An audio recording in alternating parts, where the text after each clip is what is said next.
Bonjour à tous, bienvenue sur Mathessa, ma chaîne de maths pour dédramatiser. Au programme aujourd'hui une leçon très importante pour les élèves de terminale spécialité, la loi binomiale. Nous sommes bien évidemment dans le chapitre de terminale spécialité qui traite de la loi binomiale. Je vous insère comme d'habitude le lien vers la playlist du chapitre afin que vous puissiez vérifier vos acquis et vos connaissances.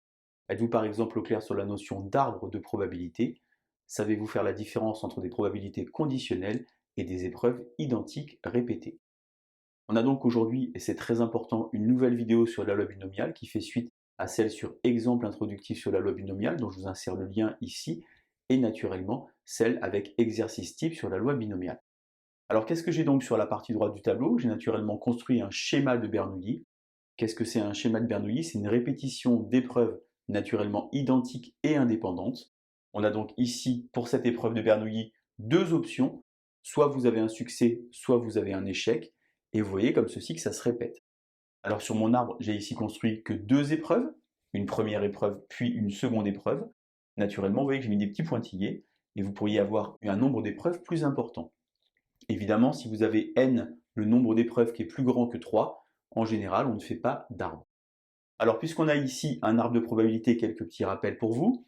Ça s'appelle un nœud, ça s'appelle une branche, et ceci s'appelle un chemin.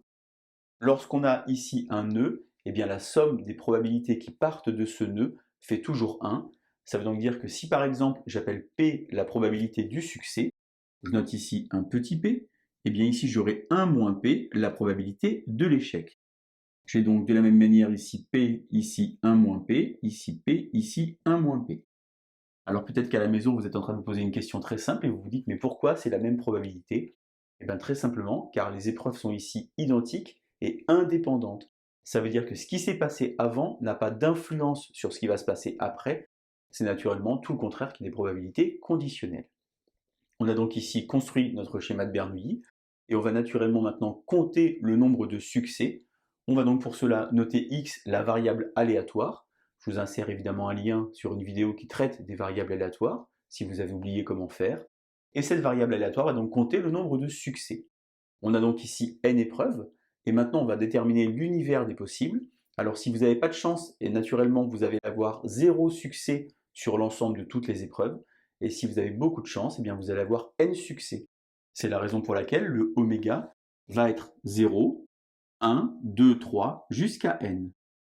Une remarque très importante pour vous, vous remarquez qu'on a n épreuves, mais qu'on a n plus une valeur possible pour oméga.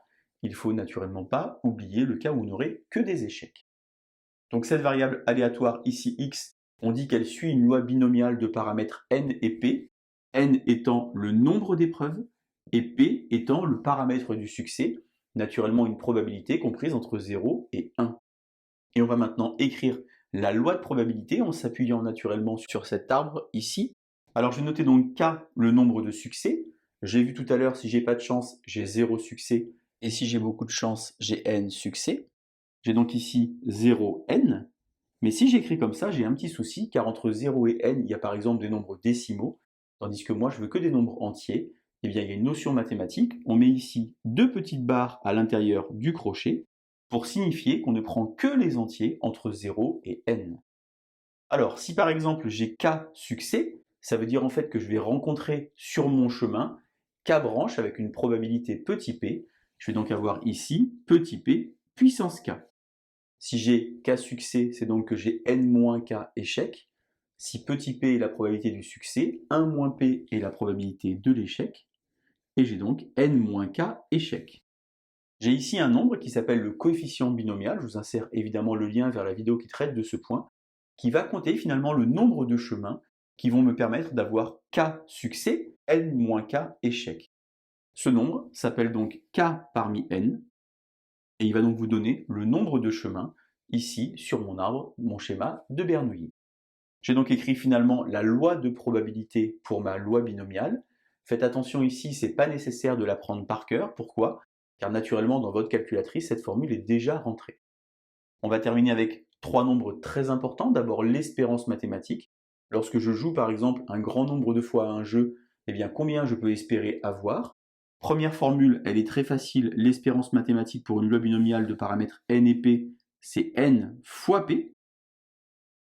Ensuite, on a la variance, c'est n fois p facteur de 1 moins p. Je vous rappelle qu'une variance est toujours positive. Ici, ça a du sens, puisque petit p étant une probabilité qui vit entre 0 et 1, eh bien ce 1 moins p est donc un nombre qui est toujours positif. Et enfin, nous avons l'écart type, la racine carrée de la variance, qui va donc s'écrire racine de np, 1 moins p. Voilà donc pour vous la base de la loi binomiale. Retenez bien ici l'expression de la loi, avec les deux petites barres ici qui vont vous permettre d'être très rigoureux sur la notation. Qu'est-ce que c'est qu'un schéma de Bernoulli? Et tout ira bien. Allez, bonne journée sur Math et ça. À bientôt.